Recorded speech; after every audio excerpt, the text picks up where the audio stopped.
LC, kailangan masuplayan ko ng 24 volts. So, automatic yung positive sa positive, yung negative or yung black sa negative. Kaya papansin nyo, nung inon ko, on na to. Oh. Ibig sabihin, pag sinukat nyo voltahe dito, may voltahe. Kasi galing dun eh. Ayun. Common to. Common din to. So, pag tinest nyo yung voltahe dito, 24 volts yung masusukat. Okay? Tapos we have the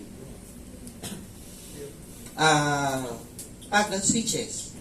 Okay? Toggle switches for the I. Tapos, wala tayong output for the Q. Ito yun. Okay? So, pwede natin ikabit itong indicator. Paano natin ikakabit yung indicator?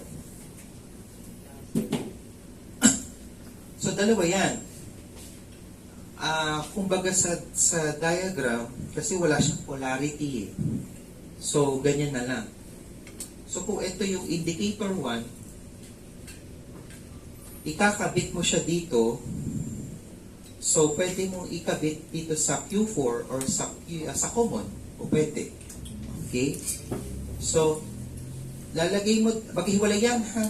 Ito common 4 at saka, common 4. Common 4 at saka common 3, hindi sila common. Tandaan nyo ha. Pag tinest nyo yung continuity nito, hindi siya connected ha. Magkaiba. Kasi sa PLC, kailangan yung mga output isolated. Okay? Wala siyang common ground like sa Arduino or R5 may common ground. Dito wala. Okay?